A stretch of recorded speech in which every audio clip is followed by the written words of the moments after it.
The miracle of turning water into wine at Cana is found only in the Gospel of John, and it's the first of the 7 miracles in that Gospel. John calls his miracles signs, which means they point to a reality beyond themselves. John does not want us to get nearly caught up with the miracle and the wonder and amazement that go with it. He wants us to go beyond wonder and amazement in every of those 7 signs. Though at first glance, it might seem like a standard miracle with the setting for the miracle, the preparation, the miracle proper, and the confirmation of the miracle, there is actually much, much more than we would notice at first glance. The mention of the terms like awe or glory indicate that one must look beyond the miracle to draw out its true meaning, much like the servants drew wine from the jars that had been filled with water.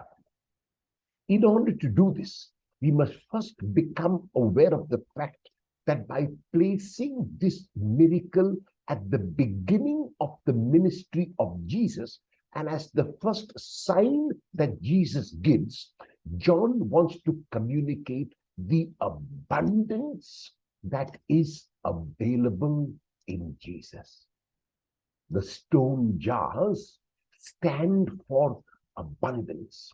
There is not merely 1 stone jar, but 6 stone jars, which means abundance multiplied. Jesus wants to give freely, and he wants to give to all. The setting of this miracle is in the context of a marriage feast, and this also increases the note of celebration and abundance.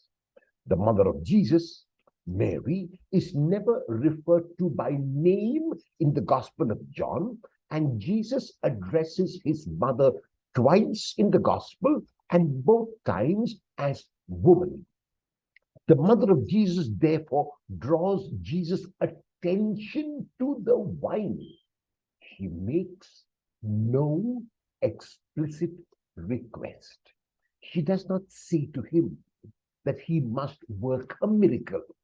She does not say to him that he must come to the aid of the bridal party. She does not tell him what he must do. She only points to the situation. And her words are factual words. They have no wine. On the surface level, this statement might be referring to the fact that the wine has run out. But on the deeper level, they have no wine indicates that if there is no wine at a wedding celebration, it is actually a calamity for the bridal couple. They would not be able to live out that scandal that would have been caused because of the shortage of wine. And so by pointing out that they have no wine, Mary is pointing out to a deeper reality, and the reality in our own lives, which often occur. We in our lives has no wine. Though many have tried to lessen the harsh impact of the response of Jesus to his mother, it is clear that while Jesus is not being rude or hostile, he is certainly distancing himself from the request as both the addressed woman and his words, what to me and to you signify. The reason why Jesus does not want his mother to interfere is because his hour had not yet come. The term hour is used in the Gospel of John to signify the hour which has been set by his Father in heaven. And for Jesus, the Father's will always comes first. His food and his drink is to do the will of God. And therefore, he is seemingly harsh with his mother. He distances himself from the situation. His mother must realize that God in heaven takes place even before his mother. God is priority. That Mary does know is made explicit in her response. She does not sulk. She does not get upset. She does not even say to herself that she has done so much for her son and this is how he treats her.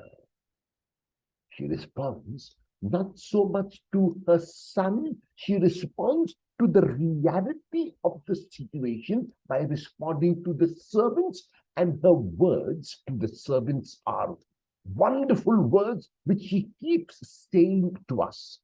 Do whatever he tells you. He here refers to her son. He here refers to Jesus. And these words of Mary are constant, and we need to keep hearing them in our own lives. She keeps saying to us, whenever the wine in our lives has run out, do whatever he tells you. This signifies that this is the correct response to any request made of Jesus. She rises to the occasion, and Mary responds as a mature person like her would do. While the how of the miracle is not really described, John describes in detail the preparation for the miracle. The stone jars which were used were actually, instead of earthen jars, were considered free of impurity, and the water in them was probably used for washing of hands before the meal. The quantity of water that the 6 stone jars held is enormous, and so what seems to be at the heart of the miracle is abundance and generosity. While the steward comments on the quality of the wine, John goes even further when he remarks about the manifestation of the glory of Jesus and calls the miracle a sign, signifying once again that we must look beyond it to draw the full meaning. Thus, the miracle points to the life, the ministry, the death, the resurrection, and the ascension of Jesus, because that would be when his hour would indeed come. In our modern age of the advancement of science and technology, when we attempt to find rational explanation for most things, this miracle raises more questions than it answers. However, John is not concerned with these. His intention is to move the reader from the fact to the meaning. He does this by the numerous pointers or symbols that he gives in the story.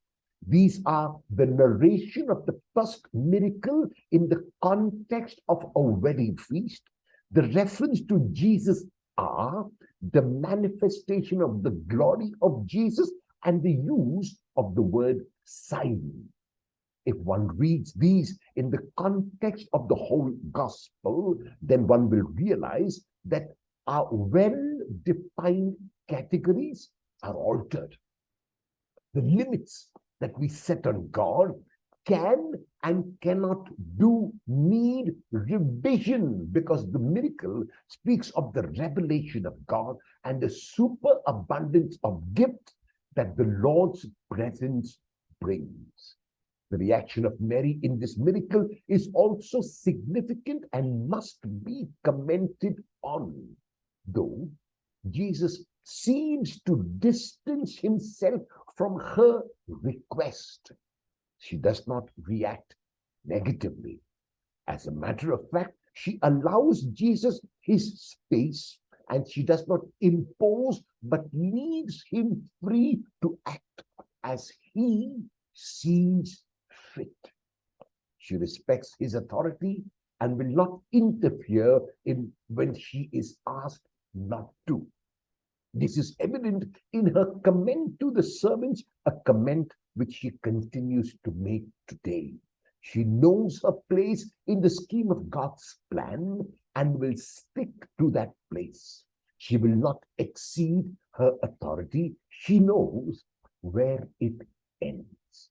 Significantly, though Jesus' hour has not come, he still works his first miracle, not even at the request of his mother, but only when his mother points out the situation to him.